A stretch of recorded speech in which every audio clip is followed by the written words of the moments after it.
أكرم عفيف سرق كأس آسيا من الأردن. تخيل معي إن هاي مش ضربة جزاء.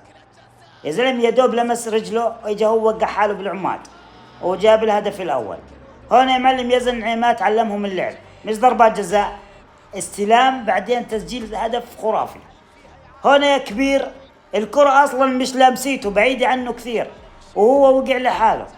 والله العظيم غش هاي كانت، وهاي معلم غش 100%. يعني هاي نقول ممكن انها تكون ضربة جزاء، ممكن صراحة هاي ممكن، بس انا بشك فيها يعني كثير 40%. هاي مش ضربة جزاء يا زلمة، انت خاش على الحارس، انت داخل على الحارس مش الحارس داخل عليك.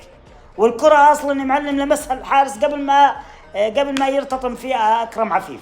فحبيبي والله كاس اسيا رجعوا لنا اياه لانكم سرقتوه. قولوا لي في الكومنتس يا اخوان، هل سرقوه ولا لا؟ كاس اسيا رجعوا ولا